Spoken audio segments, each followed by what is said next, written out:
Welcome to African World Channel. Imagine this, you're sitting on a treasure chest, but the world's biggest players are coming in, taking what they want, and leaving you with barely enough to survive. For years, African countries have watched as foreign companies took their resources, their wealth, without giving much back. But what if one country said enough was enough?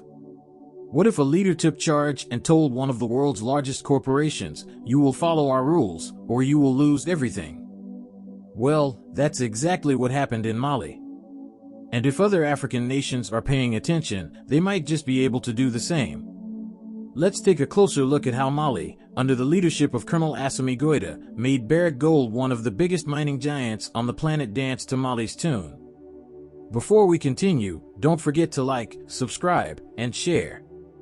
Let's get back to it. 2020, Mali's political landscape was shaken to its core.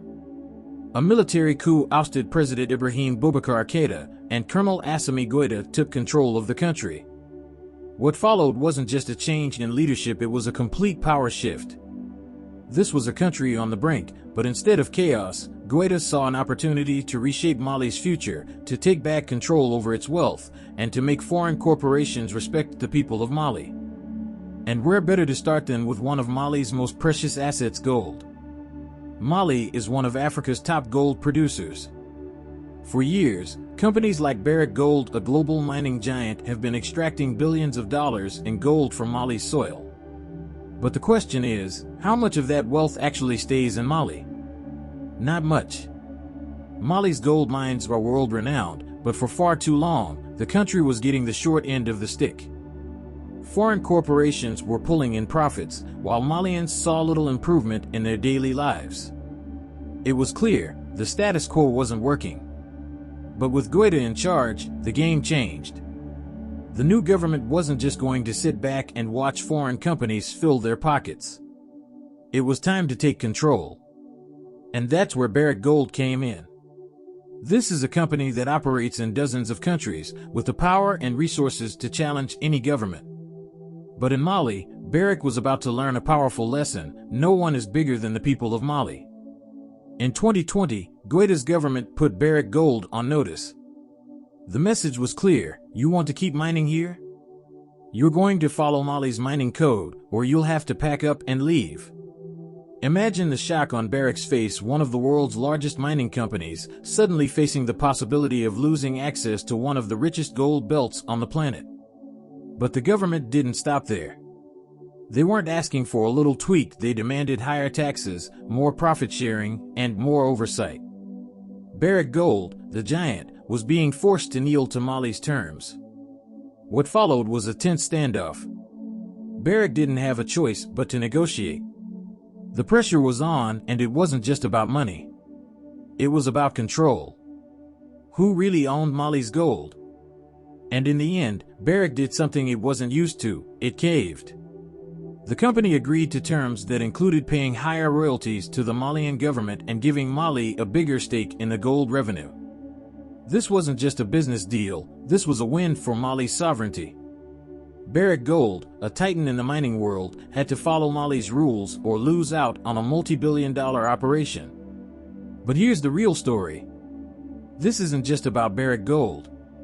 It's about every African country sitting on untapped resources. What Mali showed the world, and what other nations should take note of, is that with the right leadership, Africa can take back control of its wealth. Imagine if every African country followed Mali's lead. Imagine if countries like Nigeria, Zambia, and the DRC told foreign corporations, "If you want to take our oil, our gold, our diamonds, you'll do it on our terms."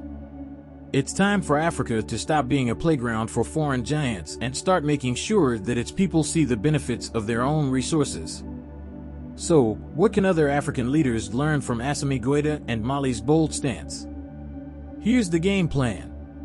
Take control of your resources. Don't let foreign companies come in and dictate terms. It's your land, your wealth. Don't give it away cheaply.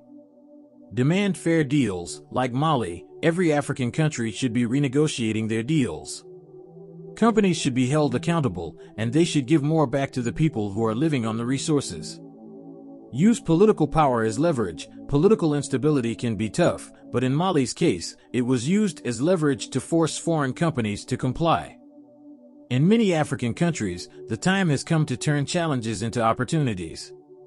Invest in local communities. The profits from mining should go back into the local economy. Build infrastructure, create jobs, and uplift your people. This isn't just about money, it's about empowering citizens. Mali's leadership shows that when governments take control of their resources, the benefits can reach the people, not just the elites.